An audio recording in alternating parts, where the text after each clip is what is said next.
me just take this opportunity to thank you and congratulate you for having been given this opportunity.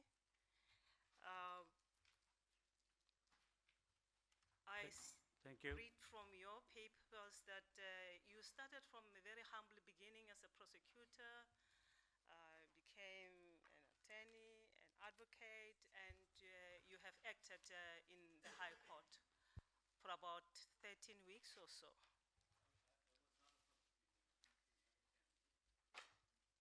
Oh, I beg your pardon. Yes, it might be somebody else, but you have acted as a judge of the High Court. Yes, I've acted on for approximately 8 sessions.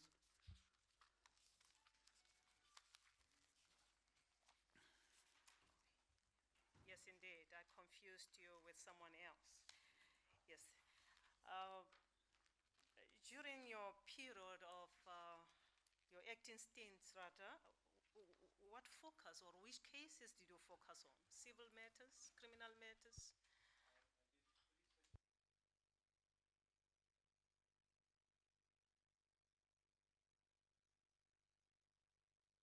Having had that acting stint for that period, are you satisfied that you have acquired sufficient knowledge and experience to be considered for permanent appointment? Yes, I have more than enough experience, I think.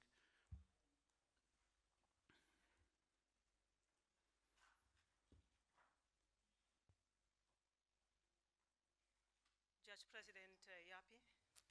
Thank you, Deputy Chief Justice.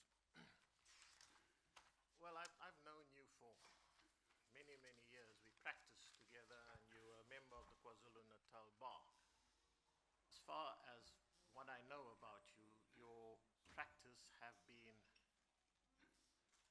well, involved in the day-to-day work that is done by advocates. Is that correct?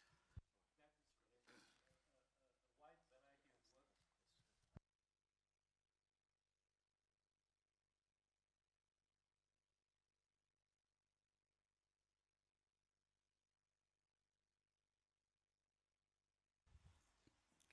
And I did a wide variety of work, and there's, I would say quite confidently, most areas of law I have experience in. Well, when you say you did a wide variety of work, in your early years, what did you do?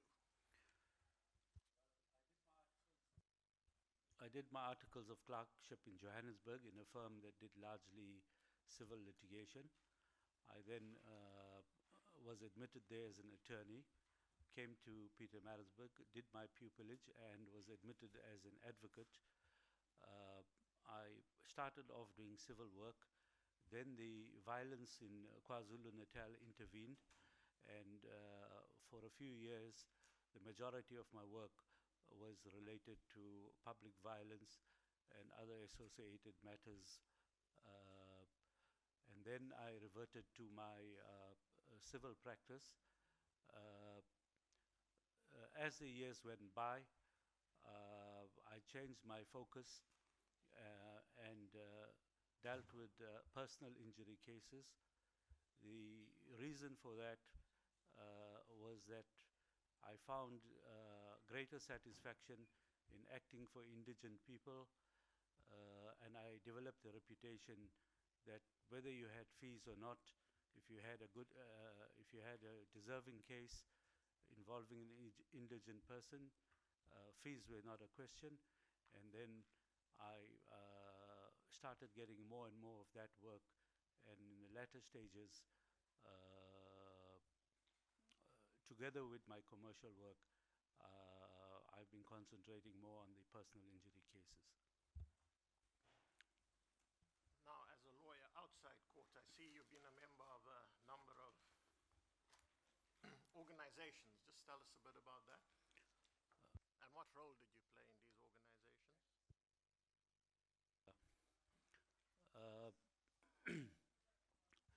when I got to the bar in Pietermaritzburg, there was only one other black member of the bar who left shortly after I arrived there. So during the period that I was there, I was the senior black advocate. Those were the heydays of apartheid, and I had to take a leadership role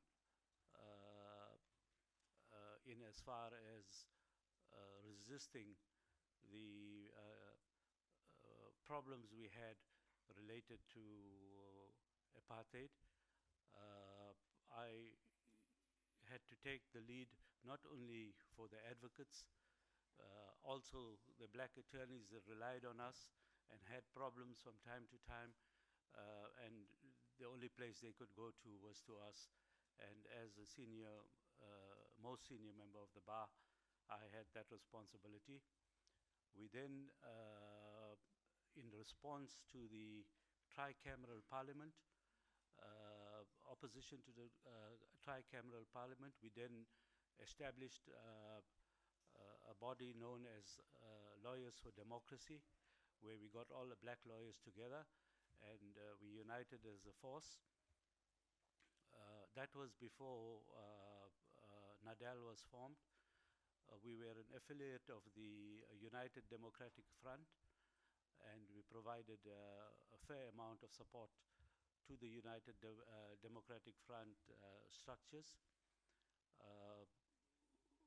Pietermaritzburg was a hotbed of political activity.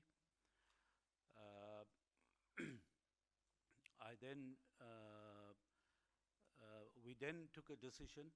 We dissolved Lawyers for Democracy and we became a branch of NADAL. And I took a leadership role. I don't think there was a single year that I was not on the executive. I was the chairman for 1 or 2 years. I think about 2 to 4 years I was the chairman of the Pietermaritzburg branch of NADAL. And then when I moved to Durban, around that time, Advocates for Transformation was formed, and I shifted my focus to and my energies into Advocates for Transformation. I've been very active in Advocates for Transformation, and currently I'm still an executive member of Advocates for Transformation.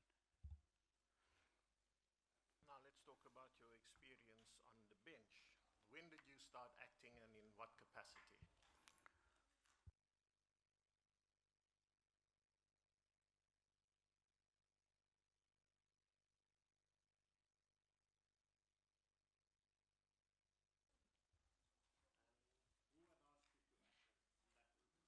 Who was the judge president then who asked you to act? The judge president at that time was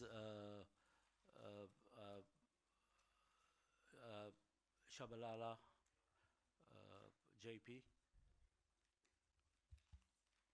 Subsequently to that, when did you act again? Sorry, I don't remember the exact dates, but they are out there in my application. Most recently was the last 2 months I acted. And your experience on the bench, how would you describe that? I found the bench challenging. I found it fulfilling. I found that I made a substantial contribution. I noticed that when it came especially to civil matters, usually matters which I did, senior juniors or senior counsel appeared before me, and I was very comfortable in controlling my court, and I was very comfortable with the decisions which I delivered. I delivered a number of decisions. I've never been taken on appeal.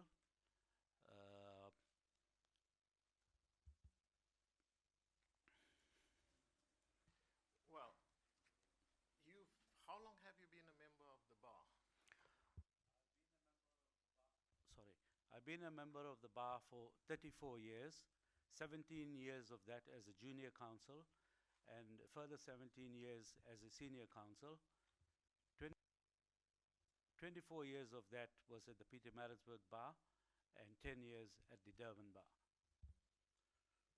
Now, Mr. Moola, I must put to you that some of your colleagues at the bar have this to say about you, and that is that perhaps you were a bit feisty and you have a sharp temperament. You can be very short with people at times. What's your response to that?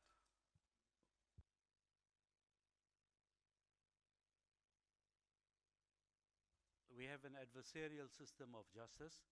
So when you're appearing in a case, the person you're appearing against is an adversary. My temperament was forged in the trenches fighting apartheid. And you had to be feisty and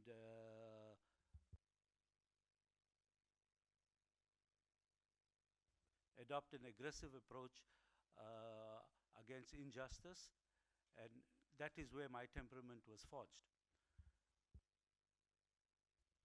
There is a big difference between how you behave when you are handling a matter and how you behave when you're on the bench. I have, throughout my career, been very cognizant of the need for transformation, for justice, and when I am on the bench, I bear in mind, firstly, that the people who appear against you, many of them are young, they're starting their careers. You don't treat them in such a way that they lose confidence. The second thing that I am very aware of is the public. They watch what's happening in court. If you treat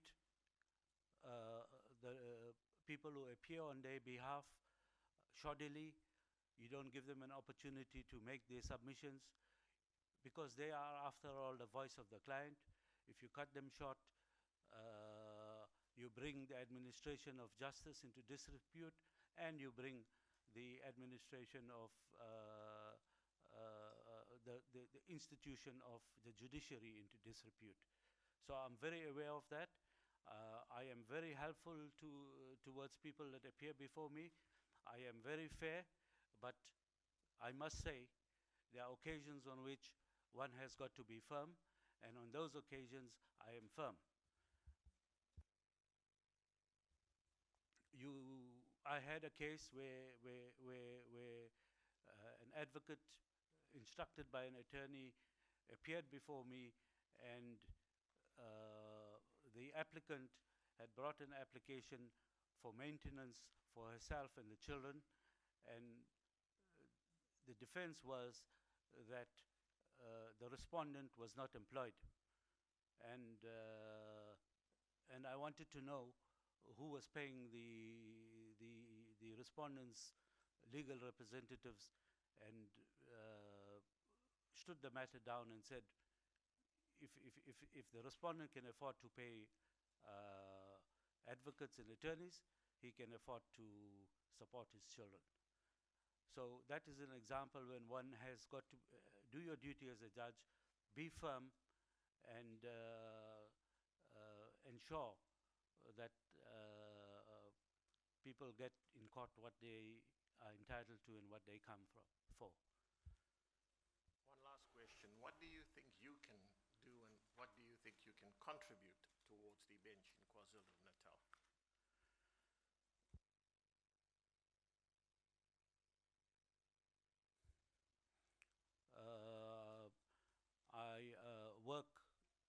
I am able and do work very long hours. I have one of the things that have been said about my temperament relates to the demands that I make on people that work on me, work with me. Junior counsel who work with me, attorneys who work with me, I require them to work as hard as I work, and if I were to go on the bench, I have a capacity to do a lot of work, and I will do a lot of work, and I have done a lot of work during the acting sessions.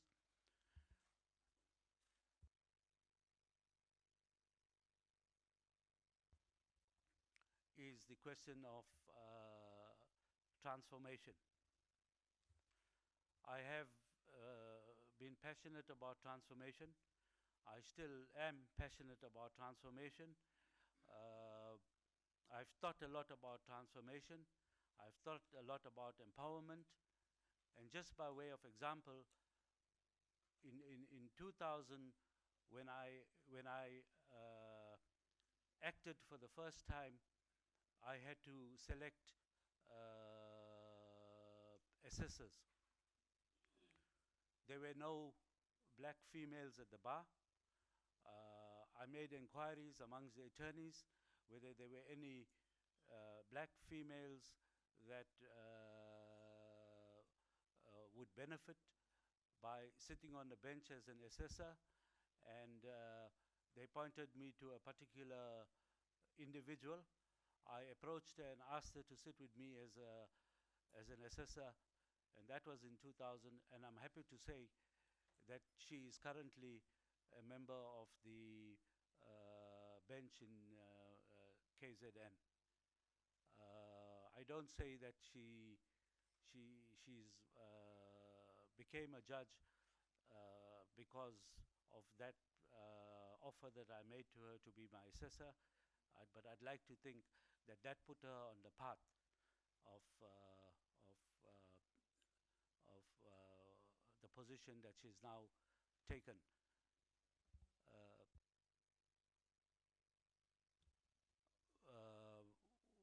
I suppose, if I may interpose, I suppose the point that we are making is that you have made a contribution towards the transformation of the profession and the judiciary. Two of your people are now judges.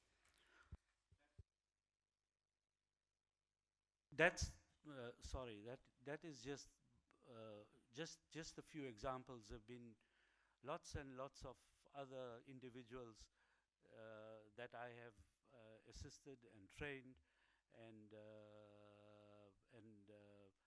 encouraged. And one of the things Judge President will tell you, one of the first things I raised during this session was, why is there a special role for banks, and where's the special role?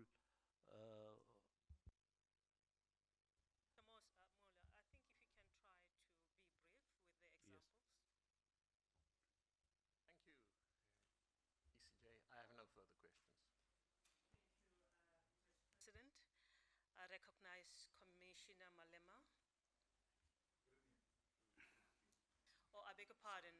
Thank you, Mr. Commissioner. Mr. Premier, I beg your pardon, sir. I recognize you. Thank you very much, Acting Deputy Chief Justice. I just have a question to Mr. Moola. Good afternoon, Mr. Moola. Good afternoon. Mr. Moola, what strikes me as we looked into this matter is information which you will either confirm as correct or not correct. And that is that you haven't applied for a judge's position in the past. No, no. And the thing that strikes us is, what has been your reason for not advancing, being regarded as one of the very senior advocates in the That is true. province, but also what has changed your mind? All right. Why do you think now it's important? Firstly, one goes by instinct. One feels, well, is this the right time or is this not the right time?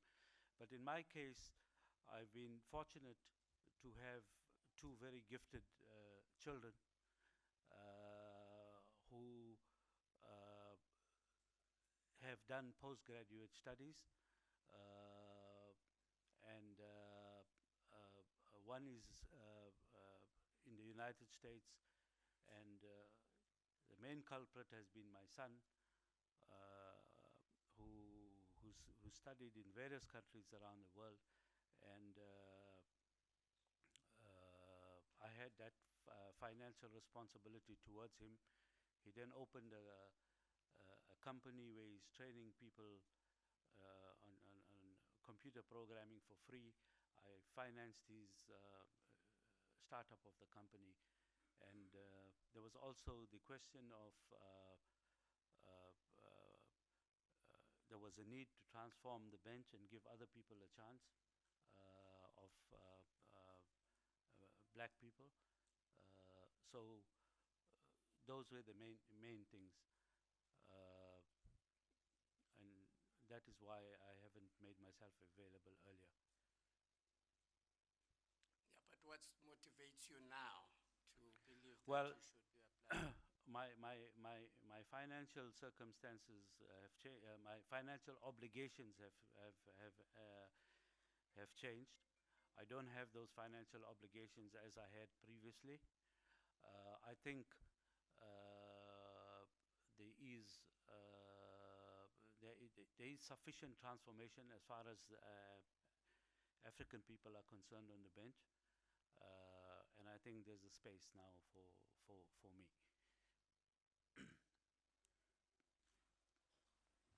Thank you, Acting Deputy Chief Justice. Thank you, Mr. Premier. Before I come to you, Mr. Malema, let me recognize Acting President, Judge Maya. DCJ. Acting DCJ.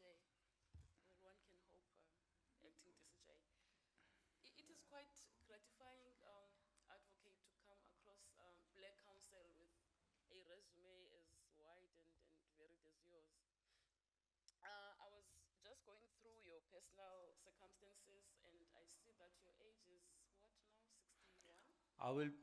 I will be 61 later this Later month. in the year. Later in the year. So that means you would have, if you are appointed, that is, you would have to sit on the bench well into your 70s.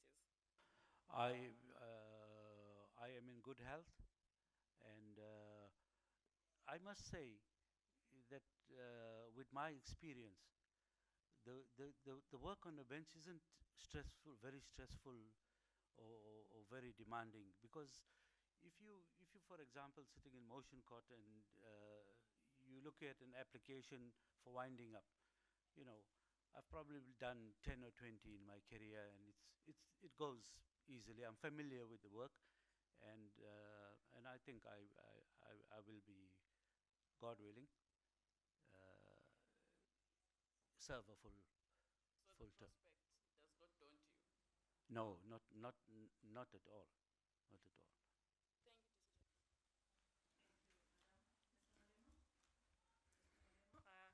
I recognize you now. Thank you very much. Who do you refer to as black people? I beg your pardon? Who do you refer to as black people? Well, generally during the 80s, during the struggle, black people included Africans, Indians, and Coloureds. You are not saying it during apartheid, you are saying it now. Who do you refer to as black people? I still refer to the three races. But you said you stayed away so that you can give black people chance. You don't see yourself as black. Well, I do. I do see myself as black, but I had to make it, well, I should have made a distinction and said African. I apologize for that. I should have made that distinction. Now, will this commission be celebrated if it was to appoint a judge who can't speak English? If we're to appoint a judge that can't speak English, will that be a good thing and be celebrated? I think if the language in court is English, unless just as interpretation, I don't think it will work. Question is different. Will we be celebrated if we're to appoint a judge who can't speak English? I don't think you'll be celebrated for that. Will we be celebrated if we appoint a judge that can't speak Zulu? I don't think you'll be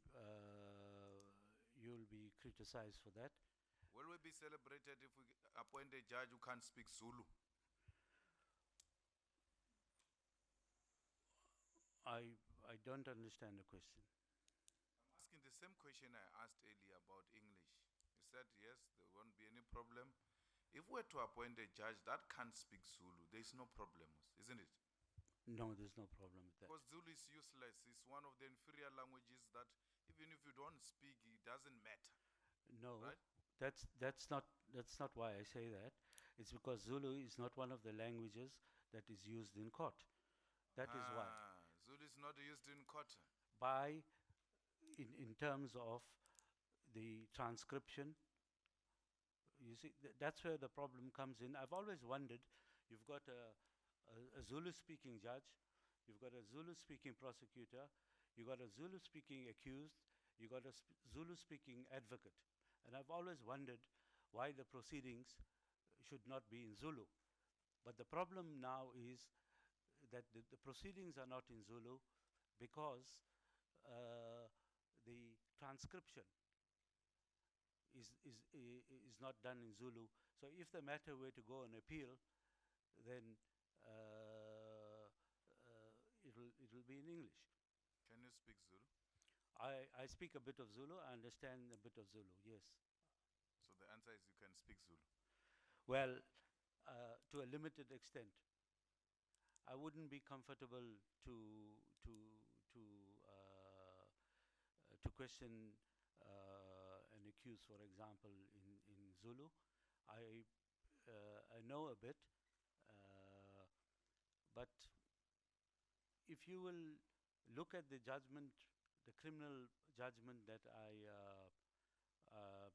I've attached to the questionnaire, you'll find that I had to deal with the question of whether the accused could understand the constitutional warnings, and I relied on my Zulu-speaking assessor to assist me in that regard, and it's mentioned in my judgment. Do you think it's important to learn Zulu? It is very important to learn Zulu. Both my children studied Zulu at school. I insisted on it. It is very important to learn Zulu. And I look forward to the day when everyone in KZN speaks Zulu. So And I'm sorry to interrupt. Please proceed. So why haven't you learned Zulu? As I said, Zulu was not offered in my school. I have learned Zulu through associating with Zulu-speaking people. I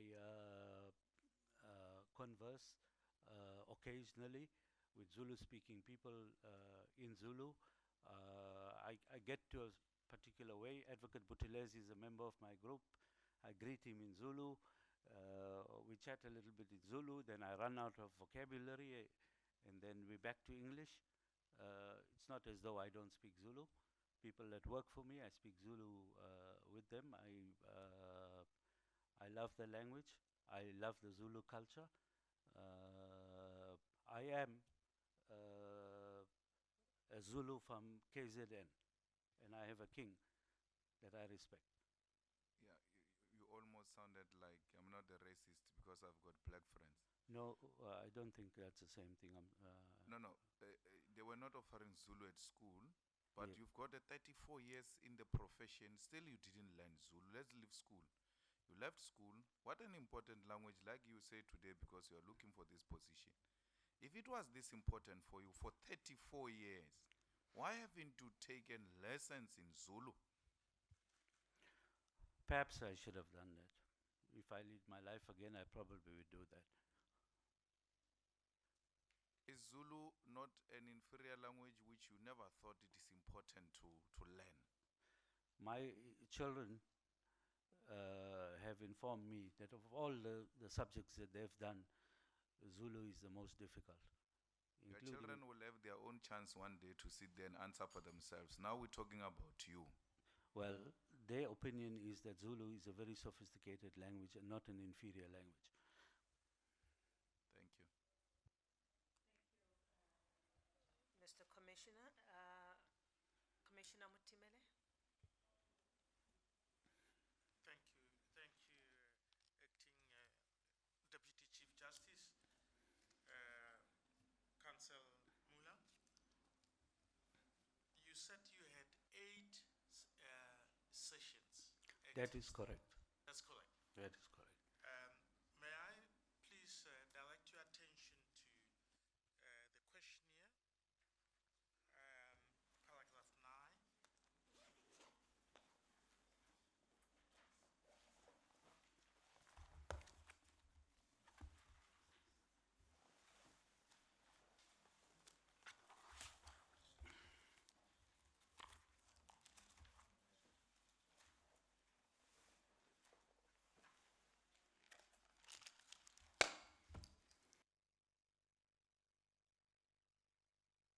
That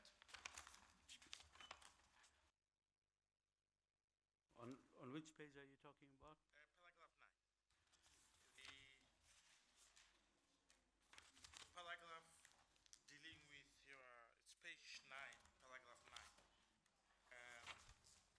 If you sat as an acting judge. Beg your pardon? Page 9 of the question. Page 9. Yeah, paragraph 9. Yes. 9.2, account 6 session. Can you add the 2 which are missing there? Yes, those are the last 2 months. From which date to which date?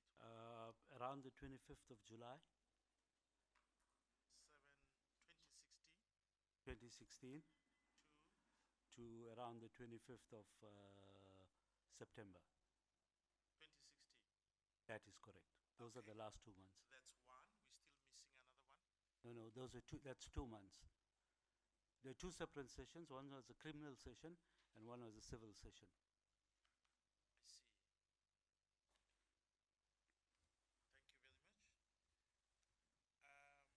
Thank you very much. You acted for 3 months in 2000. For 3 weeks. You see that?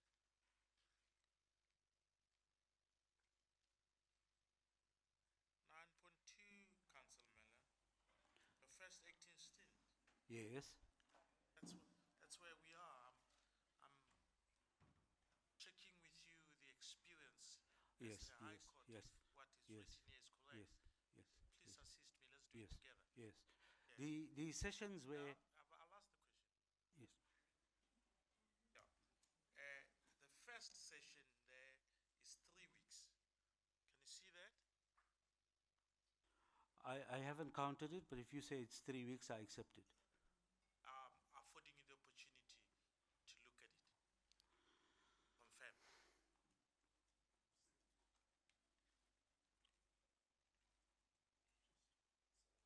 That's 429.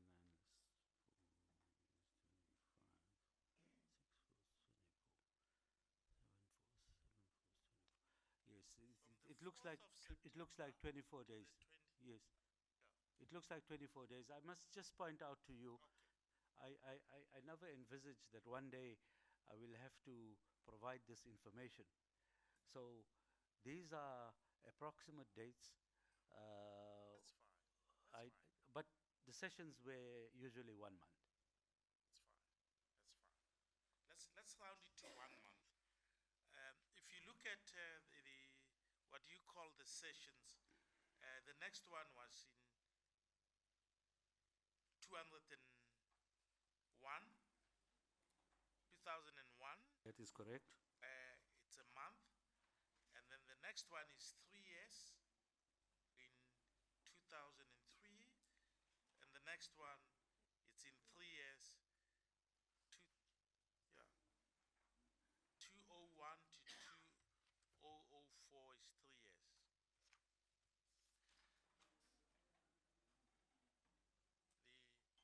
I see Teachers that. are assisting with the arithmetic, so we're in good company. Yes. Yes. Let's continue. The next one is 2004 to 2007. It's a period of 3 years. That is correct. Next one, 2007 to 2010, it's 3 years. Yes, Next one, 2010 to 2013, is 3 years. yes, Next one, 2013 to 2016, is 3 years. that is correct. Is there any reason this periodic of 3 years were you requesting it? Well, firstly, is I don't believe that a person should seek an acting appointment. A person should wait to be invited. Now, I've had a very busy practice. There have been occasions when I've been invited. Councillor, I don't want to interrupt you. You'll be afforded the opportunity to explain. My question is very simple. Did you request it at this interval, or it just happened that's when you were invited? That's simple. It just happened. This the invite. That's how they came. It just happened. Theoretically, 3 years. Yes, Very, very interesting. But and it's a month each. We agreed. yes, So it's 1, 2, 3, 4, 5 months over the period of 16 years. that is correct. At average of 3 years, you acted for the month. That is correct. Do you think you had sufficient exposure? Yes, I think so. I think so. Let's look at the questionnaire. The next question is 9.3. Did you sit in both civil and criminal? And you answered yes. That is not correct. so? The extent of the exposure you asked to indicate in the court, you said 2 criminal sessions and 4 civil sessions over the period of 16 years. Am I correct to understand that these 2 criminal sessions, you mean the 2 months? That is correct. Because you were acting 1 month, 1 month. That is Over correct. the period of 16 years. That is And correct. then the 4 sessions means 4 months over the period of. That is correct. I just want to point out one further thing, that during these sessions, after these sessions, there were matters that were part heard. And I would go back for 3 days or a week or whatever to complete. But I haven't kept records of that, so I haven't put it in. So there have been further periods which is not recorded here, but I don't think they're significant because they're short periods to complete matters that are part heard. Yes. And this is the sum total of your experience as a Well, sitting judge over that period. yes, over that period, we got to add the 2 months now that I've done. Yes. Yes, Thank you very much. thank you.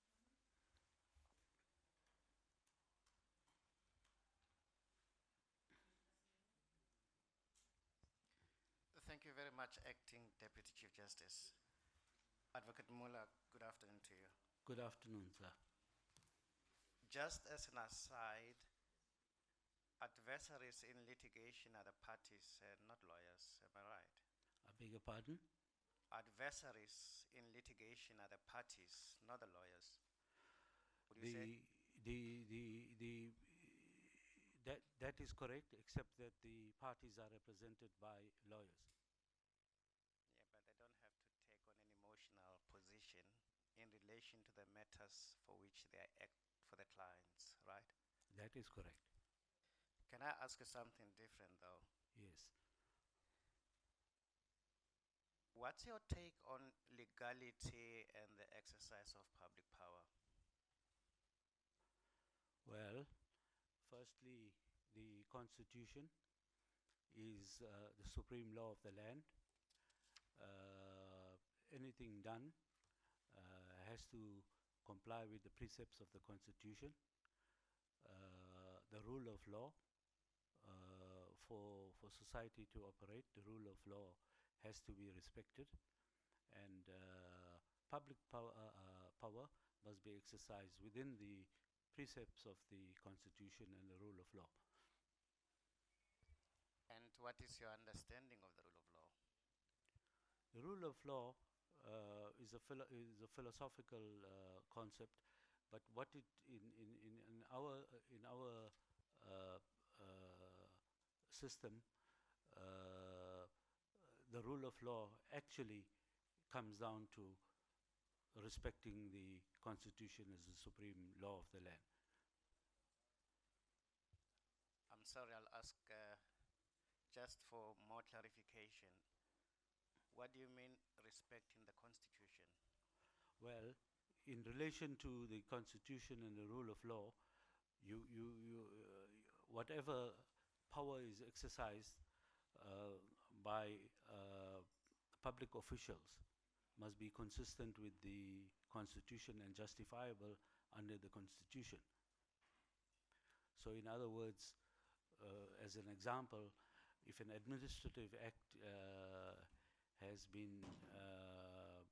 is undertaken, then it must be in accordance with the Bill of Rights in the Constitution, and there must be fair administrative action to comply with that section of the Bill of Rights.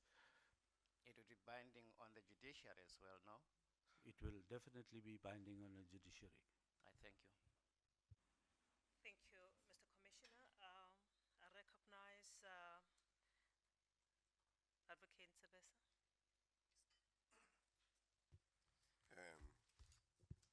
Thank you, ACDJ.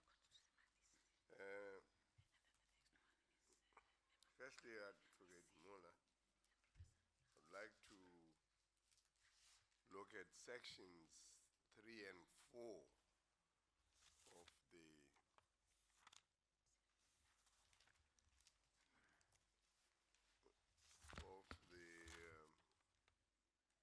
questionnaire. Yes, I have it.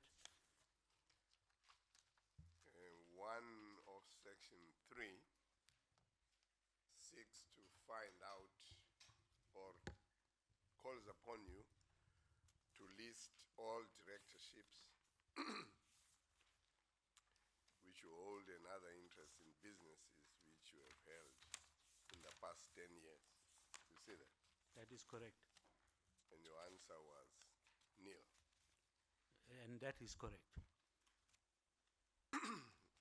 The second question is seeking to know steps that you propose to take in regard to your directorships and private business interests if you are appointed to the bench, and obviously that would not have been applicable. It is not applicable. That's correct. Now, why do you think that those questions are solicited from people making themselves available? To determine whether the candidate for appointment would have any conflict of interest. In what way? Because if you are a director of a company and that company is litigating in your courts, you may have a conflict of interest. Now, section 4 asks you the first question.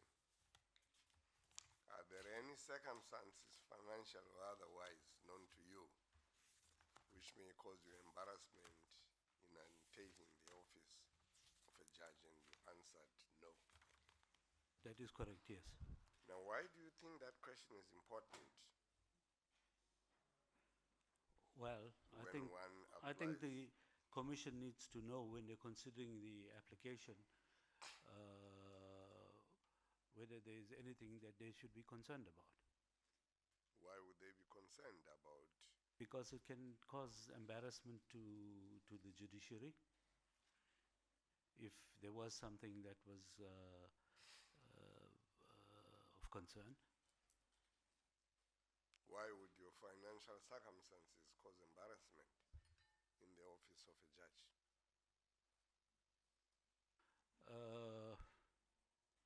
Can you give an instance where a financial circumstance or otherwise would... I think... I don't disagree with the questionnaire, I just Yes. want to get a Yes. sense from you. Yes, I think if you were in financial difficulties, that may impact on your ability to perform your functions.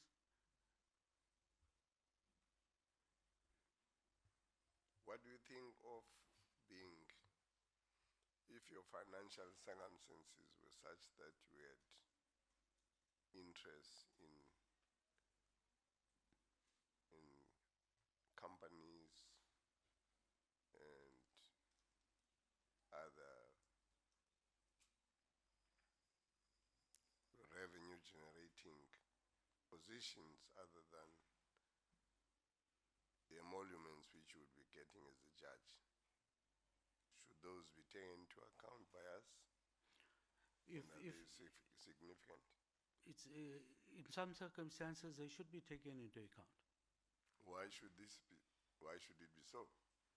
because it may be relevant to the question of your independence as a judge. I see. Now, the other question there is, have you ever been convicted of any offense involving dishonesty, violence, or any other disreputable, dishonorable conduct?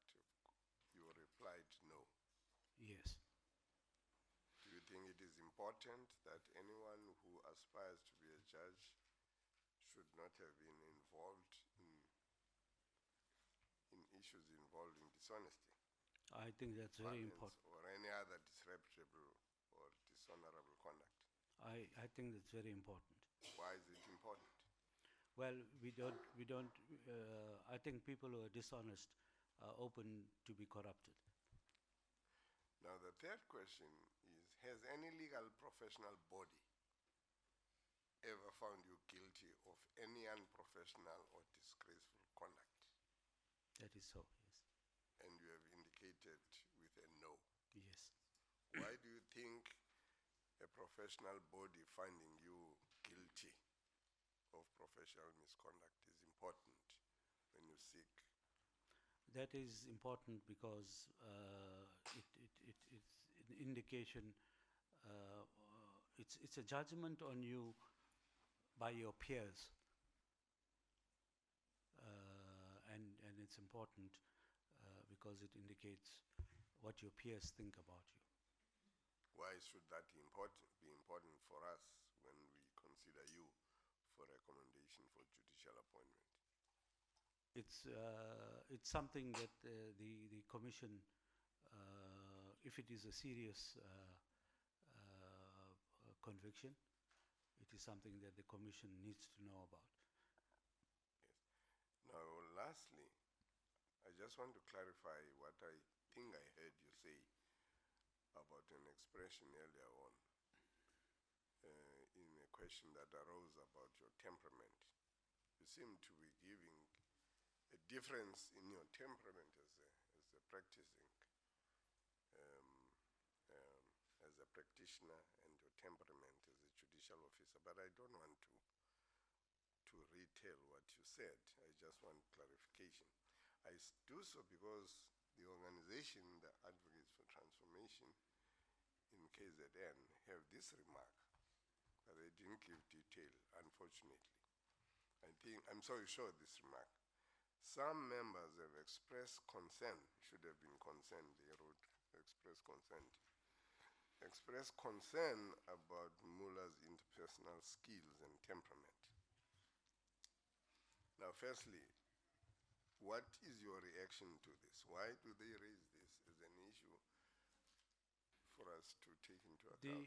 The position is that decision was made without my knowledge, that regarding that consent. At that time, I was on the bench. In any event, even if I was not on the bench, because I was one of the candidates being considered, I would not have attended that meeting where those comments were decided upon. As I was not present at the meeting, I'm unable to deal with why that was said. I understand that one of those incidents related to a junior member of the bar who felt that you didn't treat him properly when he appeared before you. I don't know who that member is. I deliberately would not have asked because I wouldn't want to hold it against him. If I am told who the member is and the manner in which I treated him, I would be able to comment on it. If I was told that, and if I believe that I treated him badly, I would request a meeting with him, and I would apologize to him. And if I had an explanation as to why I behaved in that particular way, I would give him that explanation. Do you yourself independently recollect of any incident you may have been unfair in your dealing with a junior member? I'm sorry, I can't hear you. Do you have any incident which you remember in relation to which a junior member of the bar could have complained about not being treated well by you, and I think as a sitting judge? I don't remember any particular incident. I discussed this question with a senior colleague of mine, and her attitude was that some of the junior members of the bar come to court unprepared. When they are challenged about that, they tend to get defensive, and they don't realize that in fact if they were not granted the order, or if they lost the case, it was justified. What one must appreciate in the context of the courtroom is that people get disappointed when they lose a case. They're disappointed when they don't get their order. And Mr. Moola, I'm sorry. There is a remark that was made by your own professional organization, the Advocates for Transformation. You must have seen it. Did you? I beg your pardon? Number 12. Yes. Of I saw that remark, yes. Yes. Yes. Now, didn't you pick it up with AFT in the region? Who said this? What was the complaint? Well, because I'm going to the JSC, I may be asked about this. Yes. Yes. Tell us yes, then yes. what happened. I will tell you that what you mentioned is not what happened in court. It's No. what happened in chambers. Just tell us, Mr. Moola. We Well, are now all there here. there was one junior counsel that reported that I had assaulted him in chambers with a golf club. With a what? With a golf club. Yeah. Now, there was no one present at that meeting who knew where you allegedly assaulted him with a golf club. No, there was no one present at the meeting when the statement was made to give my side of the version. And actually, what transpired, and Acting Deputy Chief Justice, if you will allow me a little leeway to explain this fully. Yes. This individual was a member of my group in, I don't remember the exact dates, around 2012, 2013. I was on the Bar Council when a complaint regarding him came before the Bar Council.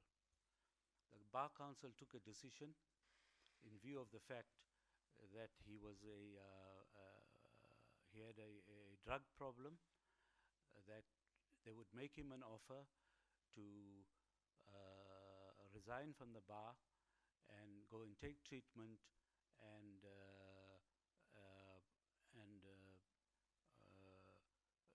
then he can return to the bar. He owed us, our group, he owed our group a lot of money. We wrote off what he owed us, and he went off to get rehabilitated. In around 2014, the beginning of 2014, he came back. He met with me as the leader of the group. He explained to me that he'd been taking treatment for his drug problem, that he'd been in a mental institution, and that he was now ready to come back. And no one else would take him at the bar, and although he had owed us money, could we take him back? And he appeared to be genuine. He is actually a very nice person. He's a very gentle person, and he also is talented. And I agreed to take him back. We took him back. First year, 2014, we gave him a leeway. We said he needn't pay his group expenses when they due, but at the end of 2014, he must pay his group expenses up for the year. He did that. We're very happy about that. He was progressing. He seemed to be off his drug problem. He seems to have been developing his practice quite nicely. In 2015, he started now defaulting. Again, I said to him, it's fine. When it comes end of 2015, you pay up all your arrears and it'll be fine. Unfortunately, Mr. Moola, please, let's try to get to the point. yes. So I'm getting to it now. In January 2016, I couldn't handle him any longer because he was not listening to me. He wasn't paying his group expenses. I handed it over to another member of my group, Advocate Buthelezi, who then suspended him, and he left our group. But he still remained on the premises. In June, I came to Chambers one day. There's a top, a granite top, that's about 2 meters long and half a meter wide, that was no longer on the reception counter. I asked the secretaries, why is this granite top lying on the floor? And they said that this advocate had been swinging on it, and it had fallen, it had damaged. So I said, when he comes in, where is he? They said, he's gone out. When he comes in, tell him I'd like to see him. He came in.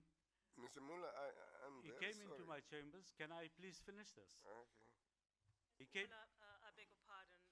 I don't think you must give us a long-winded answer, please. Let's Yes. try to be short and Yes. to the point. No, Time is not on our no. side. He came in to see me. I asked him why was he swinging on this. He got abusive.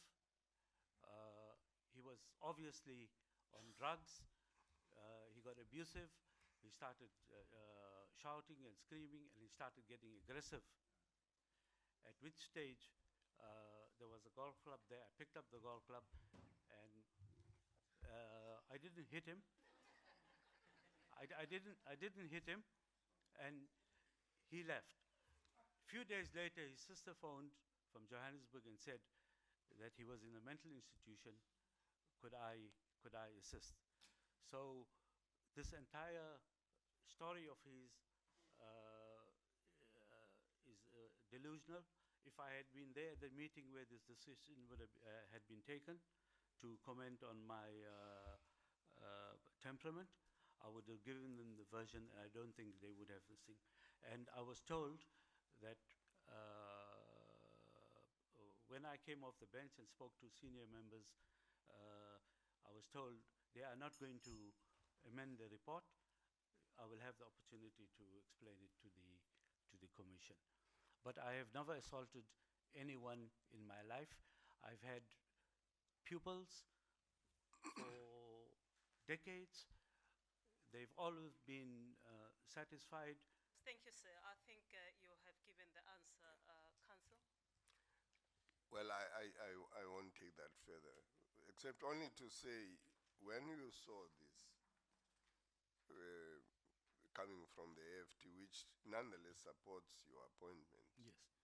you should have indicated to them that they must be more detailed. Otherwise, we wouldn't have been asking all these questions. Yes.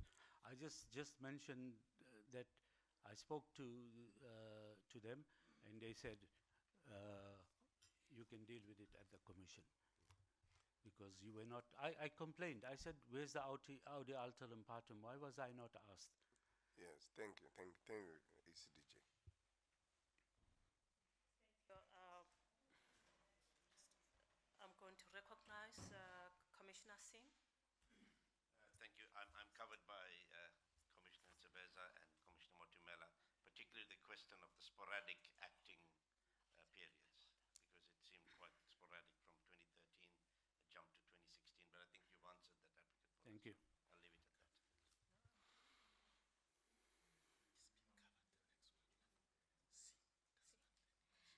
Thank you, Mr. Singh. I now recognize Professor Ntlama. Thank you, Acting DCJ. Advocate Moola, good Good afternoon. Many of my questions have been asked by my colleagues, but I just have two. On your section 2, you don't have any list of publications. I'm asking this question because I'm from the academia, so I'm so much interested in seeing your research and analytical skills in your writing of judgments. So the fact that we don't have publications, will that not impact on your ability to write a judgment in a more effective and meaningful way? And secondly, as a judge, how would you respond to questions that are considered political in your reasoning? Okay. As far as publishing is concerned, there are very few practicing advocates that actually publish. The writing that we do, opinions, heads of argument, affidavits, that's the writing that we do. As far as my judgment writing ability is concerned, I have attached 3 judgments of mine from which you can establish my ability, and I don't think publishing of academic papers plays a large part in the practice of an advocate. As a matter of fact, majority don't publish. And the second question you asked related to how does politics fit in? As far as I'm concerned, politics doesn't fit in anywhere. You deal with the questions that come before you as you understand the law and you apply the law. The closest you get to politics is there certain decisions you have to make based on public policy, which is very different from politics. Public policy doesn't, and public interest doesn't necessarily mean the same thing as what the governing party thinks or what any other political party thinks. That's the closest. Otherwise, I find it very difficult to understand how politics can ever affect any judgment. Okay, let's follow up with that one in Durban.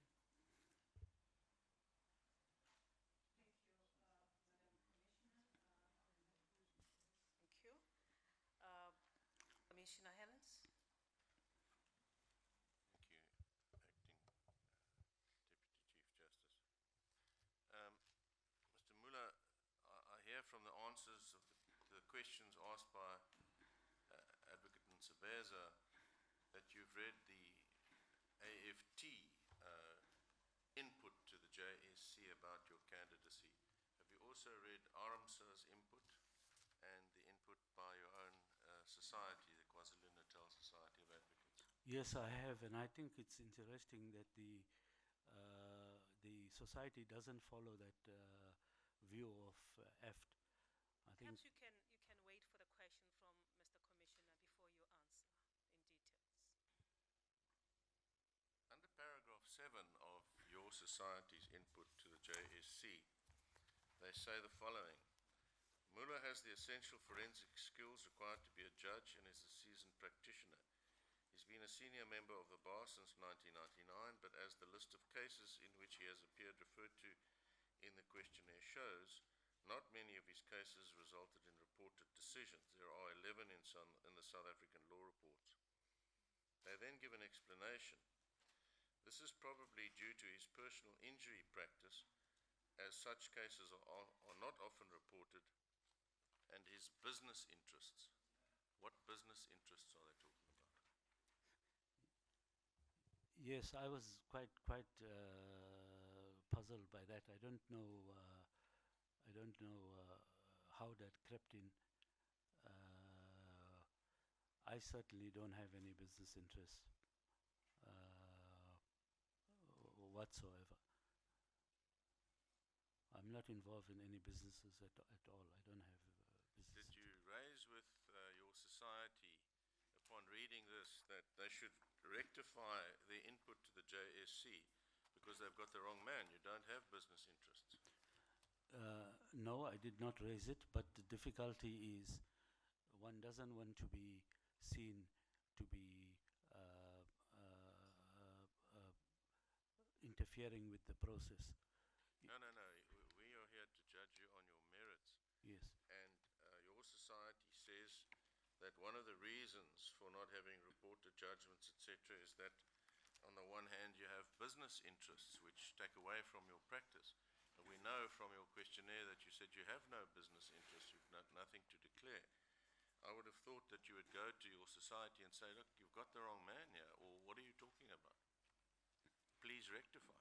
The difficulty is this, is that once you start querying what the various organizations has said about you, you can get accused of trying to influence them.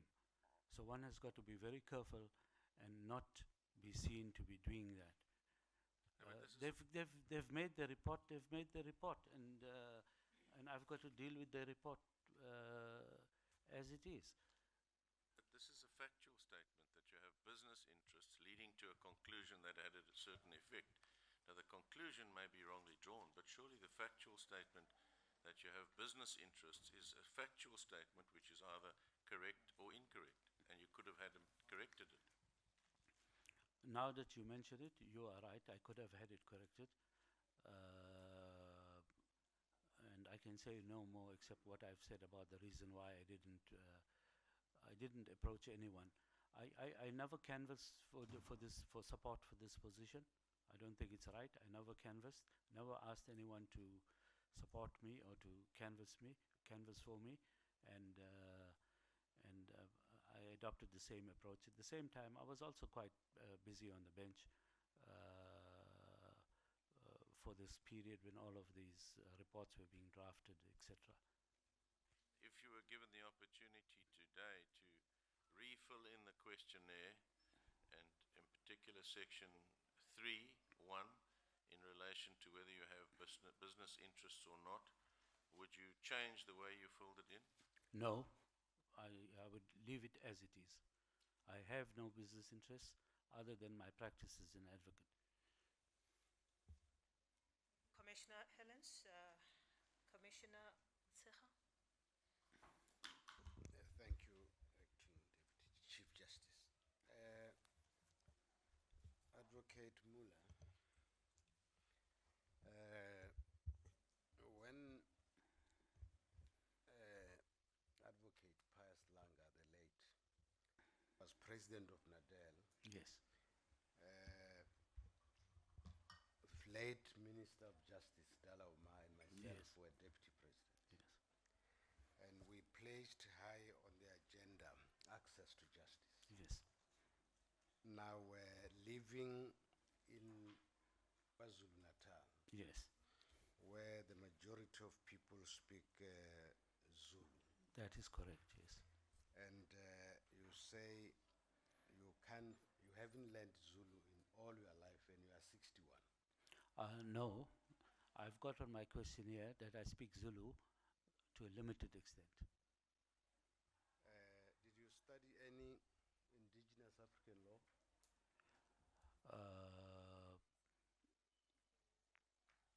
I did not study it at university.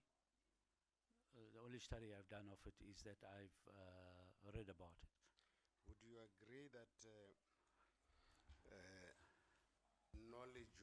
lack of the knowledge of Zulu and indigenous Zulu law would be a barrier to access to justice by the majority of the people in KwaZulu-Natal?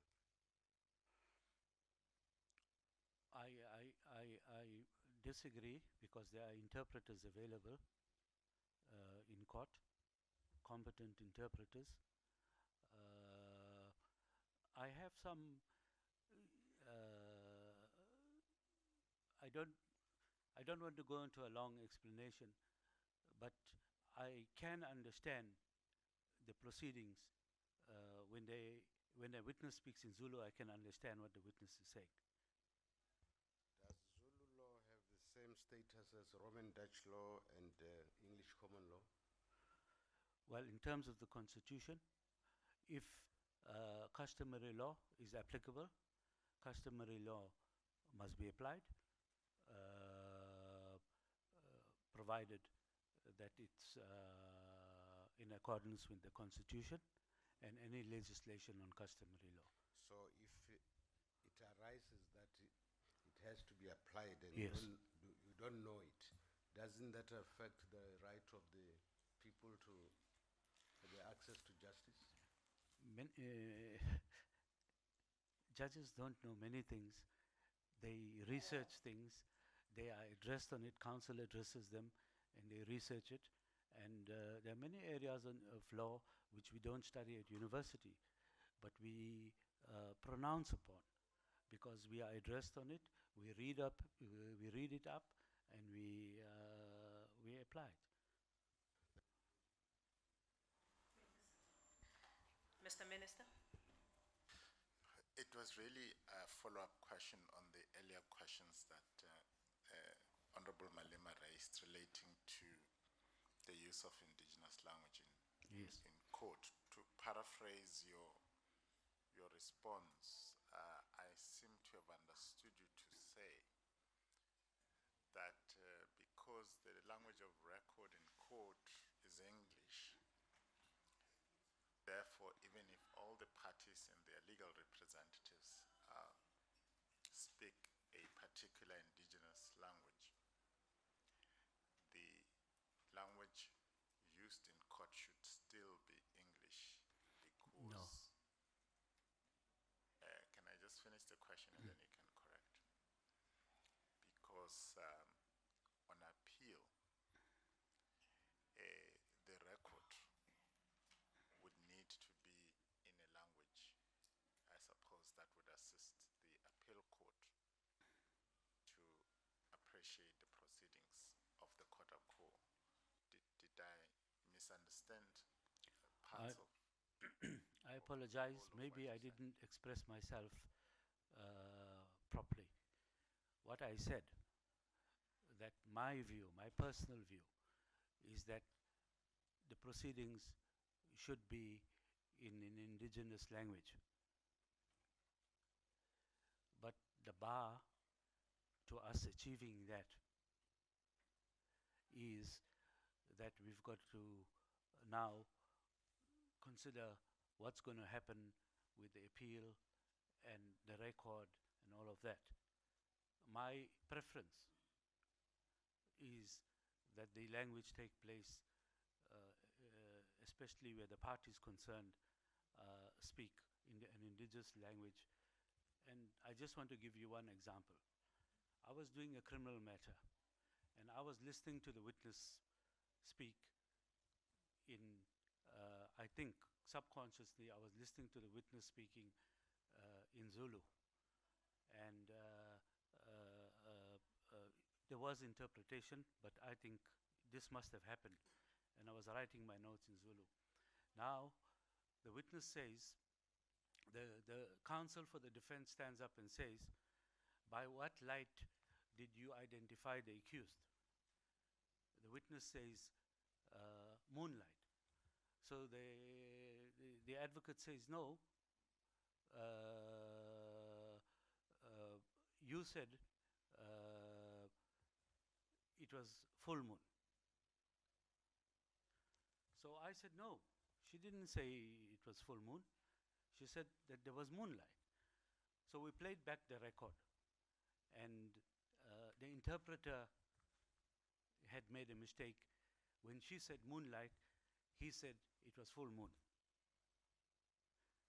Now, if I hadn't picked that up, it seems that I would have found that she was a bad witness, and she would have been unfairly criticized. And that is the difficulty, that the majority of the population, I think 86% of the population in KwaZulu-Natal is Zulu speaking, right? Yet 100% of the proceedings are in a language that's not their own language. And I come from Glencoe, I come from a rural area, and I know the people are prejudiced. They're not giving evidence in they're not comfortable. Judges don't necessarily understand them. Just apologies for interjecting. And in the circumstances, what really are you saying? What are you recommending in the circumstances? I'm recommending that we must move to a stage where the court proceedings in any province are conducted in a language of the majority of the indigenous people in that province. That is what I would like to see. That I would think is a direction that we need to go. They used to make Latin compulsory. They used to make, before you got a law degree, they used to make Afrikaans compulsory before you got a law degree. There's no reason why they can't make. The reason I asked you the question is because you brought the issue of the record for purposes of prosecuting an appeal, if you like. That if the record is in an indigenous language in the Kotaku, as I understood you, and to paraphrase you, there would be difficulty in dealing with the matter on appeal, given the fact that the record would not be in English. I thought that was the issue, and I'm not sure how then you are actually clarifying that issue. No. The judges of the appeal court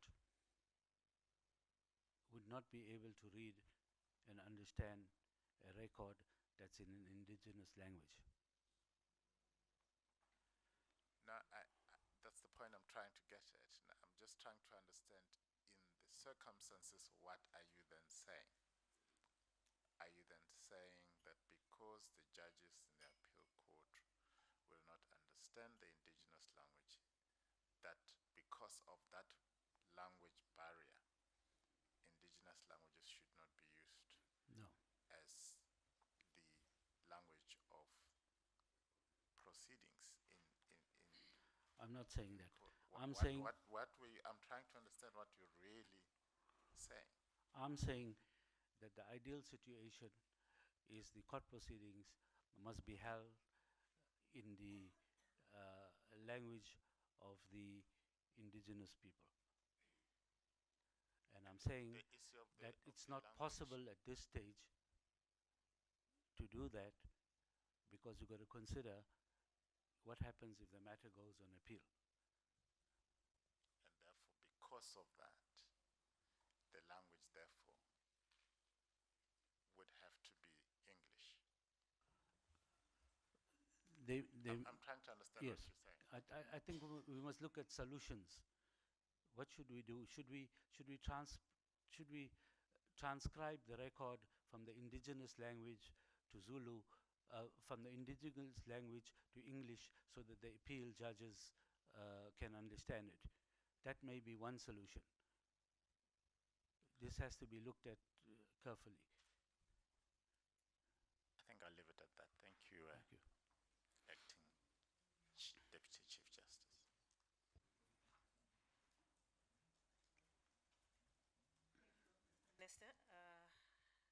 Commissioner Thomas?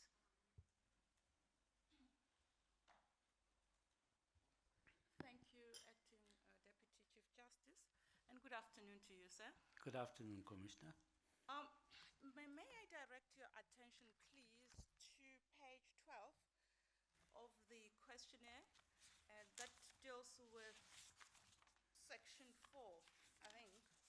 It is indeed section 4 of that questionnaire. The first question there, perhaps for context, let me say the following. My question has to do with full and frank disclosure, whether it is expected of an applicant or a candidate such as yourself to make such a disclosure to a body such as ourselves. That is so. So with that in mind, there is a question there that asks if there are any circumstances, financial or otherwise, known to you, which may cause you embarrassment and so forth. Yes. And it would appear as though you have not answered that question. What page are you on? I'm on page 12. Page 12. 12 of the questionnaire, section 4.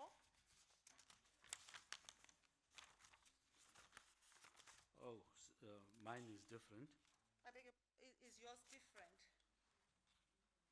It's page 14 in mine, the last page. Page 12. Yeah, I'm trying to, I'm talking to the questionnaire that you completed. Yes, section 4. Indeed? Yes.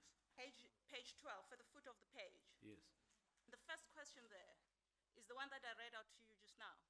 Yes. And I'm asking the question, is there any reason why you didn't consider it relevant, you didn't consider it necessary, rather, to disclose here the unsubstantiated allegations of assault, GBH, that you referred us to? Surely, allegations of assault with a golf club sounds to me more like assault with intent to do grievous bodily harm. Yes. So is there any reason why that was not disclosed when this opportunity was afforded to yourself? Yes, there is a reason. What is the The reason, incident please? occurred after I submitted the questionnaire. The incident occurred after I submitted the questionnaire. Very well. Then it occurred after the submission of the questionnaire, but before this session. Okay. Is there any reason why a supplementary note was not sent to us to warn us of this, to alert us of this issue? Yes. The reason is this, is that we've got a situation, we've got a practicing member of the bar making a living at the bar. In order to provide an explanation, you've got to disclose that he's been in a mental institution, that he's had a drug problem. In the interest of protecting him, because it can have serious consequences on his practice and the way his colleagues look at him, what we instead did was, when we realized that he was in a mental institution, I instructed my secretary to go into his chambers, to take all the briefs that he had there, to phone the attorneys, and to merely state that he was in hospital. So if I understand, I beg your pardon, I think you've dealt with the gist of my question. So you realized that there is a duty indeed resting on you to make such a full and frank disclosure, and you realized that this is such a matter that required such a disclosure, but you then decided against it because you sought to protect the interest of your accuser, as it were. Is that, am I paraphrasing your answer correctly? If not, please correct us. No, you're not correct. The incident never took place as he described. The incident never took place as he described. That the incident never took place as he described. I never knew at any stage that he was going to make an allegation like that. The first time he made the allegation is when my society, Advocates for Transformation, had a meeting. And at that meeting, he made the allegation. I was on the bench. I was informed about this. I spoke to both the chairman and another senior member, and I explained to them that what he said is not true. It didn't happen. I expected them to amend the report, and I was surprised that they didn't do it. But during the conversation, they told me that I can deal with it at the interview. I beg your pardon, Mr. Moola. Do you understand the question? Do you understand the question by the commissioner? I thought I understood the question. You try to understand the question. Madam Commissioner, just ask the question again and try to be brief, please. Thank you. The question is really this, Mr. Moola. And I said it's one of the duty resting on you to disclose, as per the question that I read out from the questionnaire, matters that might cause embarrassment. And I'm suggesting to you that allegations of assault with intent to do grievous bodily harm fall in that category. Now the question is, why was that not disclosed to the commission? All right. When the incident took place after the questionnaire was filed, that's the first thing. That's why it doesn't appear in the questionnaire. Incident took place after the questionnaire was filed. Then the next question arises, why didn't I file subsequent to my getting knowledge of the incident?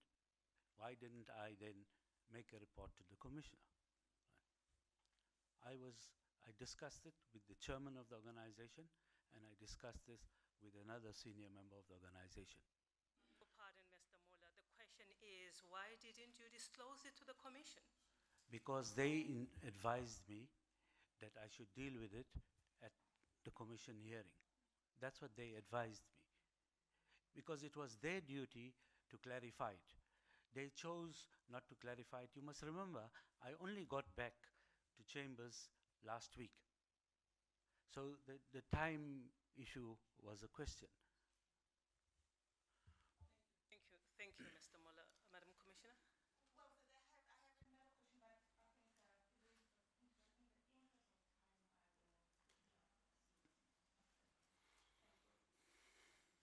Thank you. I must apologize to Mayor Mampuru, and I recognize you now, madam. I'm sorry. Thank you very much, Acting Deputy Chief Justice. Good afternoon, Mr. Moola. Good afternoon, Commissioner. With all the questions and responses from you, do you consider yourself a popular lawyer? I would think so. If not appointed, with the interpersonal skills and temper mismanagement, are you able to support the appointed candidate? The answer is yes, and I just want to elaborate on that. This issue about interpersonal relationships, I have had pupils that were allocated to me repeatedly, year after year, year after year. If I had interpersonal skills, why would they do that? I sat on the Bar Council on occasions. I've sat on the executive bodies on occasions. The question of interpersonal skills was never an issue. It was never an issue. Now all of a sudden, I got a bad temperament, and if I got a bad temperament, the deputy judge president was my pupil. The other judges that were my pupils. Why, over all of these years, my temperament wasn't bad that you entrust me with the training of all these new people that are coming? If there's a problem with my interpersonal, I've been married for 40 years. There's no interpersonal problems with me. Mr. I've got Moola, attorneys. I suppose the answer would just be that you do not have a problem with your temperament. No, I don't. That would be just as short and sweet as that. So you do not have problems with your temperament? That is the question, yes or no? I have no problem about my temperament. Thank you. Thank you, madam. The last commissioner will be Commissioner Nyambi. Thank you very clarify one aspect from where I sit in relation to the remark by AFT, the fact that you have experience in constitutional and administrative law. Yes. Just to make a follow-up to the question by Commissioner Semenya relating to your experience in this field, I did get a sense of your answer relating to the administrative part of your experience. I just want to inquire with you, in cases where you assist with a matter relating to the determination or the review of executive power, Yes. legislatively or otherwise, what will be the test there? How will you handle issues of rationality? Maybe just to make the question a Yes. bit easier. Yes. Will reasonableness of that decision of the executive matter in determining the rationality of that decision? It's a very general question, but there is the section 36 relating to legislation, what it has to comply with. But I think your question is different. Yours is on administrative action.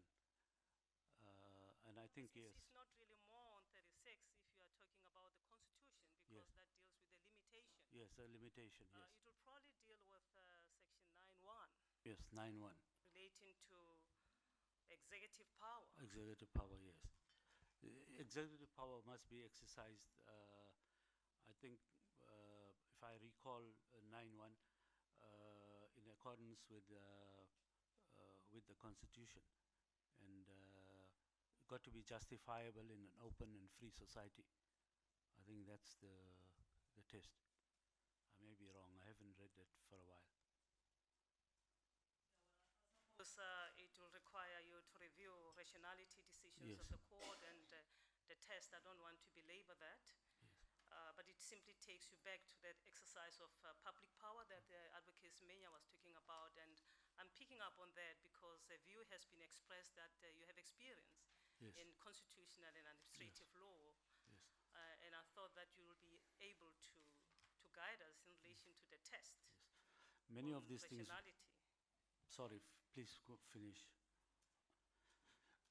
Many of these things one's got to think about, and just to blurt out an answer is not.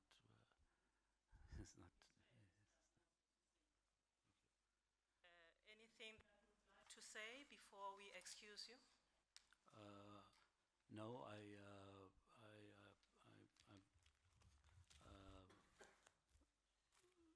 said everything I've had to say in response to the questions, and thank you very much for giving me the opportunity. Thank you very much, sir, and thank you. Congratulations for the opportunity given to you. You are excused. Thank you.